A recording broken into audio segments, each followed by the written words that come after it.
going on, dudes and dudettes? So yes, let's start off with the miscellaneous news.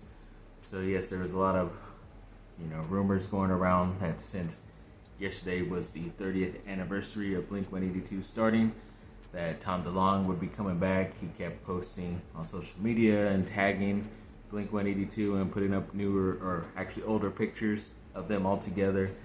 But as of this second, no word that he is back in the band and back to be playing, even with the other guitarist saying that he doesn't even know if himself is in the band anymore.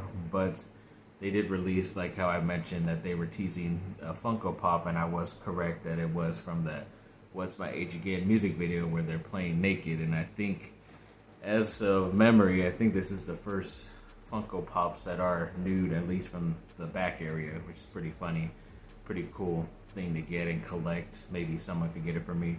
This is August, my birthday month, so I'll be looking forward to that later in the month for my gifts. But yeah, very, very funny.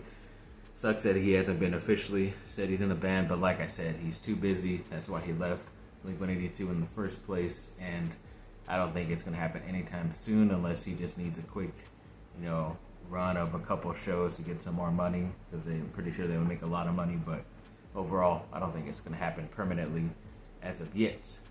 Then the Chargers made a pretty interesting signing that I'm excited about, which is weird because in college he was a wide receiver, Sage Surratt from Wake Forest, and a couple years ago when he was coming out, I wanted the Chargers to draft him. I thought he was one of the better receivers at the time, even though he was taller and yes, he could separate a bit more because it is college athletes he's playing against, but in the NFL, I'm sure it would have been tougher. But it's actually surprising that they even said we've signed tight end Sage Surratt, even though he is a wide receiver. But I think even he has convinced himself that because he doesn't have the greatest speed on the outside, that he should be an inside tight end as well. So he just has to learn blocking schemes and everything like that, maybe bulk up a bit more, which I think he can. He's like 6'4". He was already a thick dude, but this is pretty exciting. I'm glad he's open to the idea of changing positions because I think he has a lot of talent. And I believe, he was drafted in that picture you saw from Detroit, or into Detroit. But I think they said he was recently in that USFL league that ended a couple months back, so probably just only played a year with Detroit, played a year there, and got another. So I think this is the second or third guy Chargers have signed from that league. So see how it goes. I know they signed a couple guys the past following years from a league like that. So, and they're still on the team. So we'll see how it goes. So definitely very excited.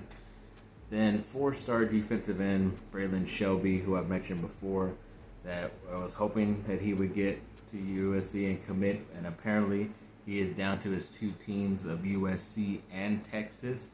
He is going to be saying where he's going to commit later this week. I believe it's on Saturday.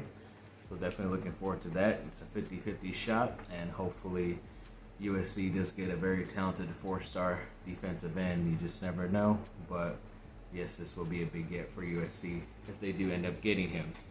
Then DeMar DeRozan recently signed a 4-year deal with the Nike to stay with Nike for the shoe products.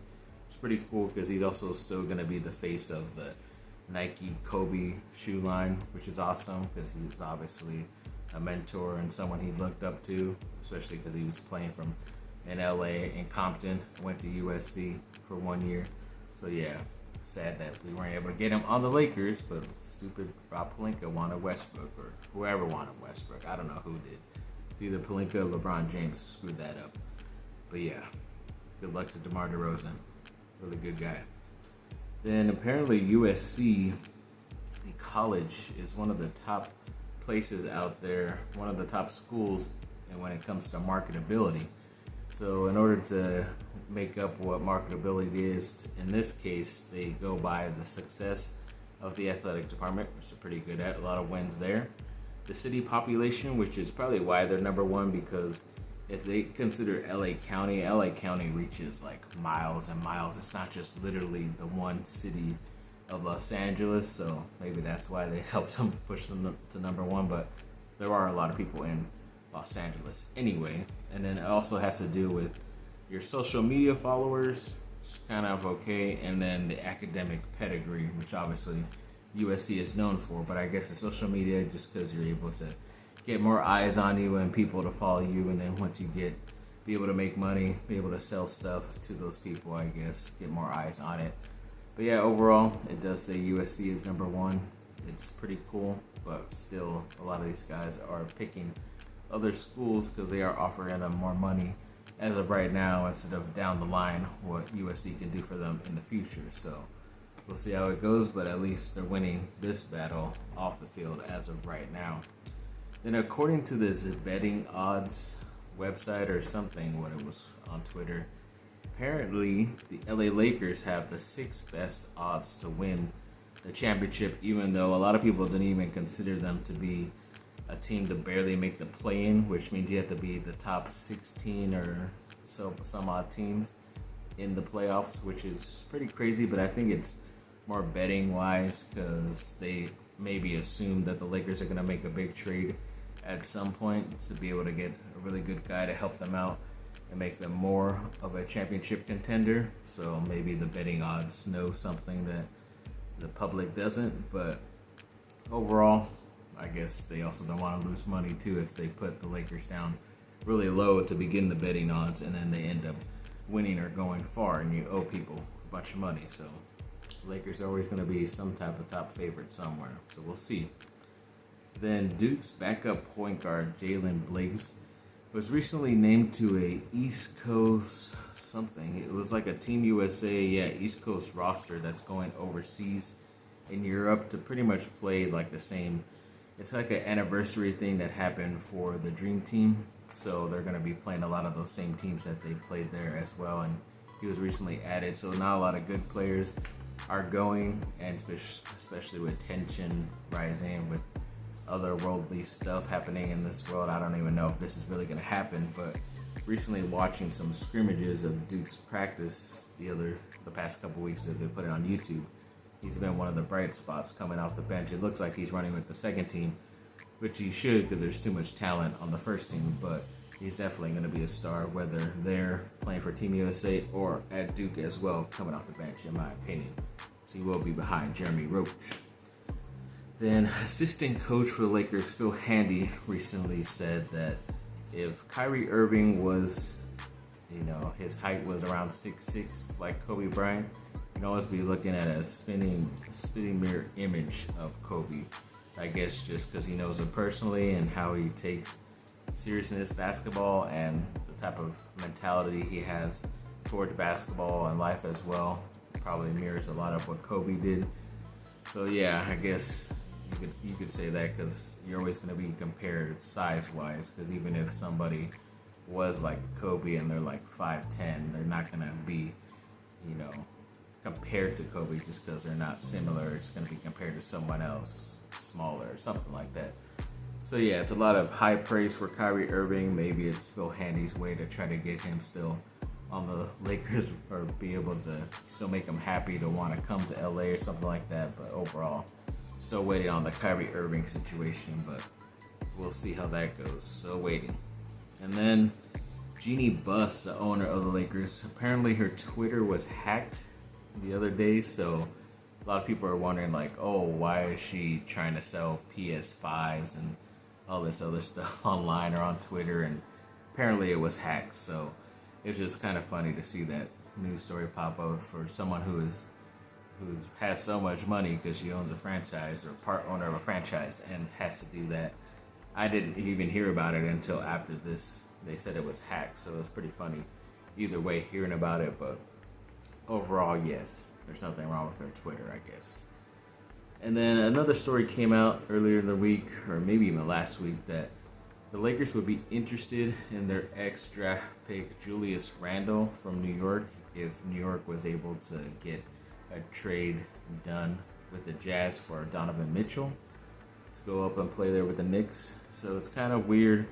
I don't know who the Lakers would include. Obviously, they're probably going to want to try to include Russell Westbrook, but I don't think the New York Knicks would want Westbrook, so there definitely has to be a third team related in there, and it could be the Jazz because they're sending out a player in that situation and then they're not getting anything back because I don't think they would want Randle. Randle either.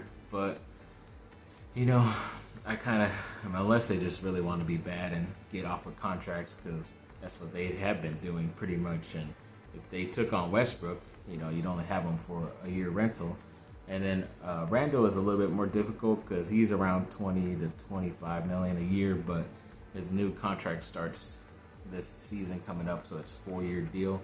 So I don't know if people want to pay him that much, but I don't know. It got me thinking, of course, and I had to do a couple of these mock trades in this video to see if it would work out, and it does work out successfully on fanspo.com, but obviously there are a lot of hindrances that could happen with certain players that I've included that aren't officially on the roster, but they could be activated to the roster and then traded, or guys who are recently traded, so they have to wait till like the end of August to be officially traded. But if you got all the paperwork down before and then just execute the trade at the later date, it could still happen. So let's get into it real quick.